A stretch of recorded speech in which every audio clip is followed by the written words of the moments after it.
Түркиянын Адимлер дергиси Чекит.com сайты өз өлкөсүнүн улуттук чыңдоо уюмунун 2017 жылдын январында Манас аэропортунун жанындагы Дача суу айылында жүк ташуучу Boeing 747 кыйрап, анын кесепетинен 38 адам өлгөндүгү жөнүндө окуяларга байланышкан документтерди жарыялады. Ал документтерде кыйраган Boeing 747-деги контрабандалык жүктүн бардыгы Кыргызстандын экс-президенти Алмазбек Атамбаевка жана анын үй бүлө мүчөлөрүнө таандык болгондугу айтылат. Туркиянын улуттук чыңдоо уюму аны 2017 жылы 7 февралда эле аныктап, президент Реджеп Тайип Эрдоганга докладдык түрдө билдиришкен экен. Документтер эки өлкөнүн ортосундагы мамилелерди бузбоо үчүн 1 жылдан ашык жашыруун деген грифте сакталып жатып, эми ачыкка чыгарылыптыр. Алмазбек Атамбаев 2017 жылдын январында Кытайга расмий визит менен барып, анан 10 күн дарексиз болуп кеткен. Анын эс алууга чыккандыгы же ооруп калгандыгы тууралуу эч кандай маалымат таралган эмес. Улуттук чалгындоо уюмунун аныктоосу боюнча, ал расмий иш сапары аяктагандан кийин Гонконгко барып, жеке адам катары ири өлчөмдөгү товарларды даярдатат. Аны Гонконгдо туркиялык сүйлөөчү жылан деген каймана аттуу бир жаран коштоп жүрөт. Ал адам Кыргызстанга мурдада 5 жыл бою ири өлчөмдөгү контрабандалык товарларды жеткирип келип жүргөн атагы чыккан мафиоз болгон. Сүйлөөчү жылан Алмазбек Атамбаевдин самолету учкан аэропорттон жалпы салмагы 86 тонна жүгү бар. Рыноктук баасы 250 миллион долларлык супер айфондор, бриллианттар, алтын, күмүш зергердик буюмдар, ондогон миллиондук нак акчалар жана башка баалуу нерселер жүктөлгөн Boeing 747-нин учуп чыгышын, ага аба коридорунун берилишин камсыз кылат. Бирок учак Манас аэропортуна конордо тумандан адашып, кыйроого учурайт. Улуттук чалгындоо уюмунун билдирүүсүнө ылайык, Boeing 747 Бишкекке күйүүчү май куюу үчүн токтогон 3-4 сааттын ичинде контрабандалык товарлардын бардыгы түшүрүлүп алынып, анан бош учак Туркияга учуп кетмек экен. Туркиялык тийиштүү авиакомпаниялардын ээлери ошондой эле Boeing 747-нин эмнеге Бишкекке кайрылганы бизге белгисиз. Кошумча керосин куйбаса деле запасы Туркияга жетмек. Анан пилоттордун жанында отурган 3-чү адамдын ким экендигин билбейбиз деген билдирүү жасашкан. Чын эле учакка Кыргызстанга кайрылганга контрабандалык жүктү түшүргөндөн башка зарылчылык болгон эмес. Гонконг менен Туркиянын авиакоридору Иран жакта. Андан да шектендиргени, кырсык болгондон кийин Алмазбек Атамбаевдин дагы 10 күн дареги чыкпай, өлгөндөрдүн жакындарына жалпыга маалымдоо каражаттары аркылуу болсо да көңүл айтпагандыгы, Дача сууга барбагандыгы болгон. Көрсө 250 миллион доллардын күйүтүнөн улам анын андай нерселерди эстөөгө да шай келбей калган тура. Жогоруда аталган сайттын билдирүүсү боюнча, мурдагы 5 жылдын ичинде Boeing 747 учактары менен Гонконгдон Кыргызстанга контрабандалык 50ге жакын рейс жасалыптыр. Алардын Бишкек аэропортунда бажы төлөмдөрүсүз тез түшүрүлүп, жашыруун кампаларга жеткирилүүсүн республиканын бажы кызматтарынын жетекчисинин мурдагы орун басары кадимки Райым Миллион камсыз кылып жүргөндүгү, ал мурдатан Алмазбек Атамбаев менен жакын болгондугу, аны ага Икрамжан Илимьянов тааныштыргандыгы айтылат. Туркиянын улуттук чалгындоо кызматынын жетекчилиги өз катарында Эрдоганга Кыргызстандын атайын кызматынын өкүлдөрү учак кыйрагандан кийин 3-4 күндүн ичинде кырсыктын кесепеттерин жоюу менен эмес, өзгөчө кырдаалдар министрлигинин өкүлдөрүн да киргизишпестен,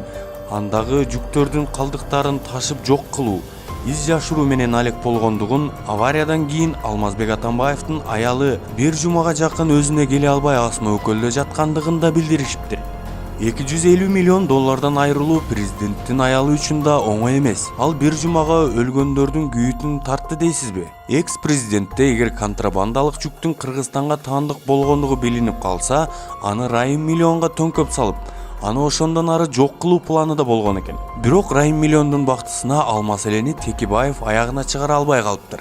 Урматтуу депутаттар, мен өкмөттүн жыйынтыгын күтпөй эле депутаттык комиссия, парламенттик комиссия түзүүнү сунуш кылам. Эмне үчүн? Анткени өкмөт чындыкты жашырып атат. Ошол жерде өкмөт, чынакы сиз баштаган депутаттар барганда дагы самолет 3 жолу конгонго аракет кылып, 3-үчүсүндө талкаланды дейт. Бүгүн баарыбызга белгилүү, ал түз эле келип талкаланган. 400 Boeing 747-400F деген модификация 13,5 километрге заправкасы жок учат экен. Мына менде Турциянын компаниясы жөнөткөн кат турат. Биздин заправкабыз жайында болчу, Бишкектен заправка кылганга муктаждык жок эле. Биз Бишкекке заказчиктер заказ боюнча жүк алып келгенбиз деп айтып жатат. Ал эми биздин өкмөт башчылары баш болуп, коомчулуктан жашырып, алар заправкага эле токтогон деп алдап атат. Биздин чиновниктер Стамбулга өтүп кетип аткан самолет эле десе, түрктөр айтып атат, силерге бир жолу эмес, 52 жолу груз алып келгенбиз деп. 100 тоннадан алып келсе 5000 тонна груз келип атат. 80 тонна телефондон, ар бир телефондон $100 пайда көрсө, 25 миллион доллар бир рейстен пайда көрүп атат бирөө. Эгер контрабанда боло турган чын болсо. 50 рейстен миллиардга жакын доллар пайда көрүп отурат. Ошон үчүн бизге казактар менен орустар ишенбей атат. Евразеске киргениңер менен ушундай чорный драңар бар.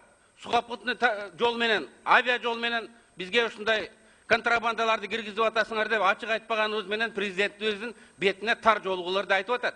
Билбесеңер билип коюшубуз керек. Эмне деген груз? Элдин убалына калган. Эми үчүн өкмөт жашырат, жаап жашырат. Артында ким турат? Ушулардын баарын ачышыбыз керек. Ошондон кийин биз тиги курман болгондордун тиги арбагын сыйлаган болобуз. Күнөөлүүлөрдү аныктаган болобуз. Бирөөнүн жеке пайдасы үчүн мунун баарын жаап жашырып койсок, анда бул кылмыш болот. Биз мурда мындай өлчөмдөгү контрабандаларды Сицилиядагы, Латын өлкөлөрүндөгү, Тайвандагы жалаң баш кесирлерден турган мафиоздор гана жүгүртүшөрүн окуп билчүбүз. Көрсө андай мафиялар Кыргызстанда да болуптур. Эң трагедиялуусу алардын ана башчысы экс-президент өзү болгон тура. Эсептеп көрөлүчү, улуттук чалгындоо уюму айткан 50дөй авиарейстердин ар биринде $100 миллион жүк келсе деле, мафиоздор республикага мыйзамсыз киргизген товарлардын көлөмү $5 миллиард ашып кетип жатпайбы? Демек президенттик 6 жылдык мөөнөттүн ичинде Атамбаев миллиардерге айланды деген кептердин чындыгы бар тура. Контрабандадан түшкөн таза кирешелер жакшы иштер үчүн сакталып жатат дейсиңерби? Кыргызстан гана эмес, жалпы Борбордук Азия, Евразес коркунучта. Эл аралык мафиянын тамыры тезирээк кыркылып, каражаттары, үй мүлктөрү менен кошо камакка алынып, ана башчылары түрмөгө отургузулбаса, ал коркунуч күндөн күнгө арта берет.